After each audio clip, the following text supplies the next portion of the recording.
16 ایون اساسگزار صلح و وحدت ملی پیشوای ملت پرزیدنت جمهوری تاجیکستان محترم امامعلی رحمان در دهات کارز نوحه دنقره مؤسسه تعلیمی کالج طبی اجتماعی را افتتاح نموده با شرایط کاری و خدمترسانی انشاءات مذکور از نزدیک شناس شدند.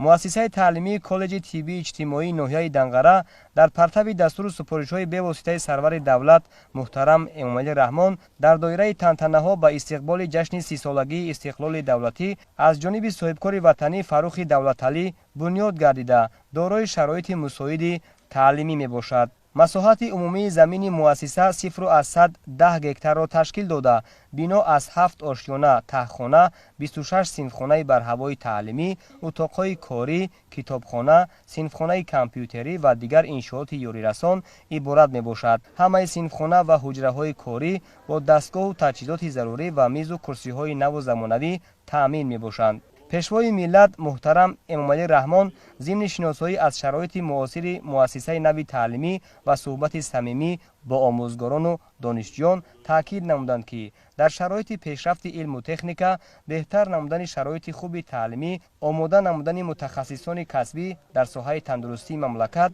مهم باشد و در این سمت از جانب حکومت جمهوری تاجیکستان تدبیرهای ضروری مرحله به مرحله عملی می‌گردند. باعث افتخار و سرفرازی است که امروزها با تشبث خردمندانه اساسگزار صلح و وحدت ملی پیشوای معظم ملت در سرتاسر مملکت بخشیده به جشن بزرگ ملی 30 سالگی استقلالیت دولتی جمهوری تاجیکستان کارهای آبادانی و بنیادکاری با مرام ادامه دارند. البته تأسیس‌یابی چنین مؤسسه‌های تعلیمی برای به تعلیم فرا گرفتن دانشجو دختران منطقه کلاب مساعدت خواهد کرد، چون که آن نفرانی که از دهه‌های دوردست منطقه کلاب به مرکز پایتخت و مرکز ولایت رفته تعلیم گرفتن نمیتوانستند میتوانند آزادانه آمده در ناحیه تعلیم را دوام دهند. مؤسسه تعلیمی کالج طبی اجتماعی نوحه دنقره فعالیت خود را از روی 4 اختصاص‌های کار همشیرگی، کار فارماسیفتی، کار مامودویگی و کار دندانسازی به راه مانده است. برای در آینده به متخصصان میانه طب صاحب کسب از روی اختصاص‌های ذکر شده تامین نمودن هم ناحیه دنقره و هم منطقه کلاب می باشد، چون که در ناحیه دنقره تا تشکیل یابی مؤسسه تعلیمی کالج طبی اجتماعی نوحه دنقره کالج طبی دولتی نوحه دنقره فعالیت می نمود که از روی یک اختصاص کار همشیرگی متخصصان را آماده می نمودند. از این لحاظ مؤسسه مذکور بعد تأسیس‌یابی از روی اختصاص‌هایی که طلبات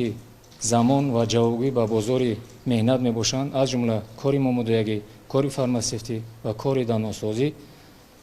اجازتنامه خود را گرفته فعالیت خود را در سال نو تحصیل از روی این 4 اختصاص برای خواهد ماند. با استفاده دادن مؤسسه تعلیمی در سال نو تحصیل تعداد آموزگاران زیاده از 120 نفر را تشکیل خواهند داد و قبول داوطلبان به مؤسسه تعلیمی از روی نقشه تعلیمی پیشنهاد نموده وزارت معارف و علم جمهوری تاجیکستان 580 نفر می باشند. مینه‌داری خویش را به اساسگزار صلح و وحدت ملی پیشوای معظم ملت و آن صاحبکارانی که برای آبادانی و شکوفایی این ملت سهم گذاشتند و چنین بناها را ساختند و ساخته ایستادند می‌رسانیم. مؤسسه امکان قبول 720 دانشجو را در یک بست داشته در آن دانشجویان از روی 4 اختصاص از جمله کار همشیرگی، فارماسیفتی، مامودویگی و کار دندانسازی آماده کرده می شوند. از روی طرح در تهخانه کالج طبی اجتماعی نوحه دنقره برای آموزگاران، مدیران کافدرها و دیگر کارمندان شرایط مساعد کاری مهیا گردیده است. در آشیانه یکم و دوم بنا صنفخانه‌های بر هوای دندانسازی، آناتومیا، همشیرگی، فارماسیفتی، صنفخانه‌های کامپیوتری، کیمیا، کتابخانه و در آشیانه‌های دیگر جهتی در شرایط خوب تحصیل نمودن دانشجویان صنفخانه‌های تعلیمی با امکانات‌های معاصر علم آموزی بنیاد گردیده است. در حجره دندانسازی یک عدد دستگاه معاصر موجود است که توسط آن تجربه علمی و نظریوی عملاً اجرا می‌گردد.